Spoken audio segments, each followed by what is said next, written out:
Praise the lord. ಕರ್ತನ ಕೃಪೆಯುಳ್ಳ ನಾಮಕ್ಕೆ ಸ್ತೋತ್ರವಾಗಲಿ. ಮತ್ತೊಂದು ಆವತ್ತು ದೇವರು ತಾನೇ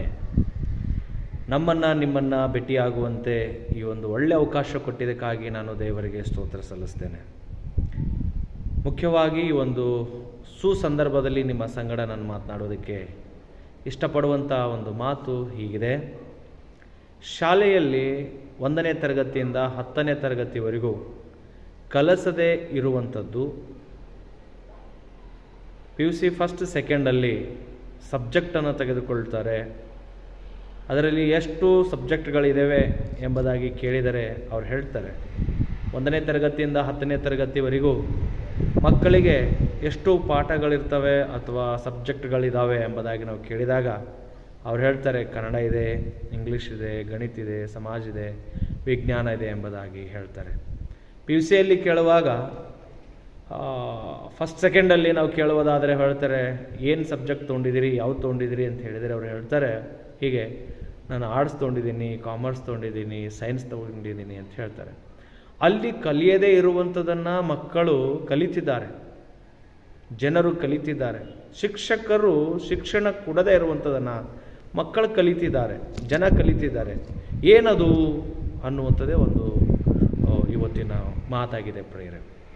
ಬೈಬಲಲ್ಲಿ ಯಾಕೋಬನ ಬರೆದ ಪತ್ರಿಕೆ ಅದರಲ್ಲಿ 4ನೇ ಅಧ್ಯಾಯ 29ನೇ ವಚನದಲ್ಲಿ ಹೀಗೆ ಬರೆಯಲ್ಪಟ್ಟಿದೆ, ನಿಮ್ಮ ಬಾಯಿಂದ ಯಾವ ಕೆಟ್ಟ ಮಾತು ಬರದಿರಲಿ ಎಂಬುದಾಗಿ. ನಿಮ್ಮ ಬಾಯಿಂದ ಭಕ್ತಿವರ್ಧಕವಾದಂಥ ಮಾತೇ ಬರಲಿ ಹೊರತಾಗಿ ಕೆಟ್ಟದೇನೂ ಬೇಡ ಎಂಬುದಾಗಿ ಬೈಬಲನ್ನು ಹೇಳ್ತದೆ. ಇವತ್ತಿನ ದಿನಮಾನಗಳಲ್ಲಿ ಮಕ್ಕಳು ಎಷ್ಟೋ ಬೈಯುವಂಥದ್ದು, ಕೆಟ್ಟ ಕೆಟ್ಟ ಶಬ್ದಗಳನ್ನು ತೆಗೆಯುವಂಥದ್ದು, ಬೇಡವಾದಂಥ ರೀತಿಯಲ್ಲಿ ಬೈದು ಮಾತನಾಡುವಂಥದ್ದು ನಾವು ನೋಡ್ತೇವೆ ಪ್ರಿಯರೇ. ಯಾಕೆ ಹೀಗೆ? ಇದನ್ನು ಯಾರು ಕಲಿಸ್ತಾ ಇದ್ದಾರೆ? ಹೆಂಗೆ ಇವ್ರು ಕಲಿತಾ ಇದ್ದಾರೆ?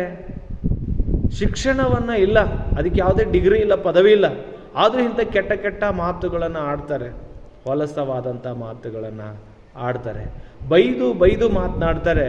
ಇದು ಎಲ್ಲಿ ಕಲಿಯೋದಕ್ಕೆ ಹೋಗ್ತಾ ಇಲ್ಲ, ಟ್ಯೂಷನ್ ಇಲ್ಲ, ಎಲ್ಲಿ ಕೋಚಿಂಗ್ಗಳಿಲ್ಲ, ಆದರೂ ಬೈತಾ ಇದ್ದಾರೆ. ಯಾಕೆ?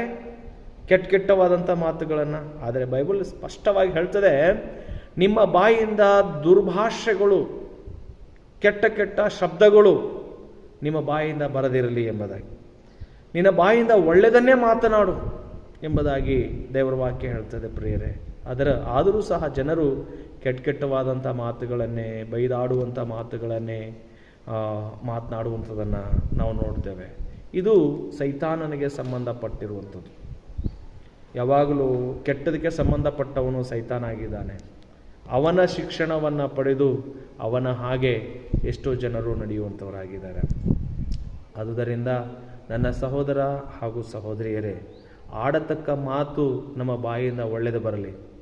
ನಾವು ನಮ್ಮ ಮಕ್ಕಳು ಯಾಕೆ ಬೈಯುವಂಥದ್ದನ್ನು ಕಲಿತಿದ್ದಾರೆ ಅನ್ನುವಂಥ ಒಂದು ಪ್ರಶ್ನೆಯನ್ನು ಹಾಕಿಕೊಳ್ಳುವುದಾದರೆ, ನಾವು ಯಾರ ಜೊತೆಯಲ್ಲಿ ಇರ್ತಾ ಇದ್ದೀವಿ, ಯಾರ ಸಂಗಡ ಇರ್ತಾ ಇದ್ದೀವಿ, ಅವ್ರು ಹೇಗಿದ್ದಾರೆ, ನಾನು ಹೇಗಿದ್ದೇನೆ ಅನ್ನುವಂಥದ್ದನ್ನು ನಾವು ವಿಚಾರಣೆ ಮಾಡಿದ್ರೆ ಗೊತ್ತಾಗ್ತದೆ ಸಹವಾಸ ದೋಷ ಎಂಬುದಾಗಿ.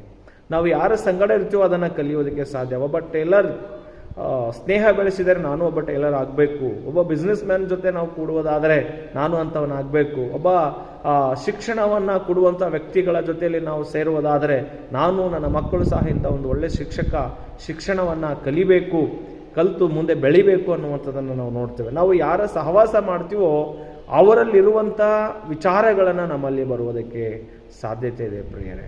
ಆದರೆ ಬೈಬಲ್ ಒಳಗಡೆ ನಾವು ನೋಡ್ತೇವೆ, ಎಲಿಯಾ ಅನ್ನುವಂಥ ಒಬ್ಬ ಸೇವಕನು, ಆತನು ತನ್ನ ಬಾಯಿಂದ ಏನನ್ನ ನುಡಿತಾನೋ ಅದನ್ನು ಆಗ್ತಿತ್ತು. ಈತನು ಹಗಲು ರಾತ್ರಿ ಯಾವಾಗಲೂ ದೇವರಲ್ಲಿ ಪ್ರಾರ್ಥನೆ ಮಾಡುತ್ತಾ ಭಯಭಕ್ತಿಯಿಂದ ನಡೆಯುವಂಥ ಈ ವ್ಯಕ್ತಿ ದೊಡ್ಡ ಪ್ರವಾದಿಯಾಗಿದ್ದ. ಈತನ ಜೊತೆ ಒಬ್ಬ ವ್ಯಕ್ತಿ ಇರ್ತಿದ್ದ, ಎಲಿಷಾ. ಆದರೆ ತನ್ನ ಗುರುವಿನಂತ ಆಗಬೇಕು, ಗುರುವಿನಲ್ಲಿರುವಂಥ ಶಕ್ತಿ ನನಗೆ ಬೇಕು ಎಂಬುದಾಗಿ ತವಕದಿಂದ ಬೇಡಿದಂಥ ವ್ಯಕ್ತಿ ಈತನಾಗಿದ್ದಾರೆ. ಅದಕ್ಕೆ ಯೇಸು ಕ್ರಿಸ್ತರು ಹೇಳ್ತಾರೆ, ನಾನು ತಂದೆಯಲ್ಲಿದ್ದೇನೆ, ನೀವು ನನ್ನಲ್ಲಿರಿ, ನಾನು ಅದ್ಭುತಗಳನ್ನು ಮಾಡ್ತೇನೆ, ನೀವು ಸಹ ಮಾಡಿರಿ, ನನ್ನ ಹಾಗಾಗ್ರಿ ಎಂಬುದಾಗಿ ಯೇಸು ಕ್ರಿಸ್ತವ್ರು ಹೇಳ್ತಾರೆ ಪ್ರಿಯರೇ. ಆದುದರಿಂದ ನಮ್ಮ ಸ್ನೇಹ, ನಮ್ಮ ಜನ, ನಮ್ಮ ಸಹವಾಸ, ನಾವು ಯಾರ ಜೊತೆಲಿ ಇರ್ತೀವಿ ಅದು ಬಹಳ ಮುಖ್ಯವಾಗಿದೆ. ಒಳ್ಳೆಯವರ ಗೆಳೆತನ ಕಲ್ಲು ಸಕ್ಕರೆಯಂತೆ ಎಂಬುದಾಗಿ ಹೇಳ್ತಾರೆ.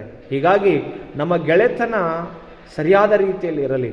ನಾವು ಯಾರ ಗೆಳೆತನವನ್ನು ಮಾಡ್ತಾ ಇದ್ದೀವಿ ಅನ್ನುವಂಥದ್ದು ಬಹಳ ಮುಖ್ಯ. ನಾವು ಯಾವುದಾದ್ರೂ ಸಹವಾಸ ಮಾಡಬೇಕಾದ್ರೆ ನನಗಿಂತಲೂ ಜ್ಞಾನ ಇರುವಂಥ ವ್ಯಕ್ತಿಯನ್ನು ನಾವು ಸಂಧಿಸೋದು ಒಳ್ಳೆಯದು. ಇಲ್ಲವಾದರೆ ನನ್ನಲ್ಲಿ ಜ್ಞಾನ ಇರುವುದಾದರೆ ಜ್ಞಾನ ಇಲ್ಲದವರ ಸಂಗಡ ಭೇಟಿಯಾಗಿ ಅವರಿಗೆ ನಮ್ಮಲ್ಲಿರುವಂಥದ್ದನ್ನು ಅವರಿಗೆ ನಾವು ಕಲಿಸುವಂತಹ ಹಂಗಿನಲ್ಲಿ ನಾವಿರಬೇಕು. ನಾವೇನು ಕಲ್ತಿದ್ದೀವೋ ಅದನ್ನು ಕಲಿಸುವಂಥವ್ರಾಗಿರ್ಬೇಕು. ಎಷ್ಟೋ ಜನ ಹೇಳ್ತಾರೆ, ಒಳ್ಳೆಯದನ್ನು ನಿನಗೆ ಮಾಡೋದಕ್ಕಾದರೆ ಮಾಡು, ಕೆಟ್ಟದ್ದು ಮಾತ್ರ ಮಾಡಬೇಡ ಎಂಬುದಾಗಿ ಬಹಳ ಜನ ಮಾತನಾಡ್ತಾರೆ. ಆದುದರಿಂದ ನನ್ನನ್ನು ವೀಕ್ಷಿಸುವಂಥ ನನ್ನ ಸಹೋದರ ಹಾಗೂ ಸಹೋದರಿಯರೇ, ನಮ್ಮ ಕೈಯಿಂದ ಆದಷ್ಟು ಒಳ್ಳೆಯದನ್ನು ಮಾತಾಡೋಣ, ಒಳ್ಳೆಯದನ್ನು ಮಾಡೋಣ, ಒಳ್ಳೆಯದನ್ನು ಕಲಿಸೋಣ, ಒಳ್ಳೆಯದನ್ನು ನಾವು ಕಲಿಯೋಣ, ಒಳ್ಳೆತನದಲ್ಲಿ ನಾವು ಬೆಳೆಯೋಣ ಎಂಬುದಾಗಿ ನಾನು ಹೇಳುವುದಕ್ಕೆ ಇಷ್ಟಪಡ್ತೇನೆ. ನಮ್ಮ ಕೈಲಿ ಆದಷ್ಟು ನಾವು ಒಳ್ಳೆಯದನ್ನು ಮಾಡೋಣ, ಜನರಿಗೆ ಒಳ್ಳೆಯದನ್ನು ಕಲಿಸೋಣ. ನಮ್ಮಿಂದ ಏನಾದರೂ ಜನ ಪಡೆದುಕೊಳ್ಳಲಿ, ನಮ್ಮಿಂದ ಏನಾದರೂ ಸಿಗ್ತದೋ ಎಂಬುದಾದ ರೀತಿಯಲ್ಲಿ ಜನರು ನಿರೀಕ್ಷೆಯಿಂದ ನಮ್ಮನ್ನು ಹಿಂಬಾಲಿಸಲಿ ಎಂಬುದಾಗಿ ನಾನು ಹೇಳೋದಕ್ಕೆ ಇಷ್ಟಪಡ್ತೀನಿ. ಇಲ್ಲವಾದರೆ ನಾವು ಅವರಿಂದ ಏನಾದರೂ ಕಲಿಯೋಣ, ಅವರಲ್ಲಿ ಏನಿದೆ ಅನ್ನುವಂಥದ್ದನ್ನು ನಾವು ಕಲಿಯೋಣ. ಎಲಿಯ ಆತನಲ್ಲಿರುವಂಥದ್ದನ್ನು ಎಲಿಷನು ಕಂಡುಕೊಳ್ಳುವುದಕ್ಕಾಗಿ ಬೆನ್ನತ್ತಿದನು. ಪ್ರಿಯರೇ, ಇವತ್ತು ನಾವು ಸಹ ನಮ್ಮ ಗುರು ಹಿರಿಯರಲ್ಲಿರುವಂಥ ಒಳ್ಳೆತನವನ್ನು ನಾವು ನೋಡಿ ಅದನ್ನು ಗುರುತಿಸಿಕೊಂಡು ಆ ಒಳ್ಳೆತನದಲ್ಲಿ ನಾವು ನಡೆಯೋಣ ಅಂಥೇಳಿ ನಂದೆರಡು ಮಾತುಗಳನ್ನು ಮುಕ್ತಾಯ ಮಾಡ್ತೇನೆ. Praise the lord.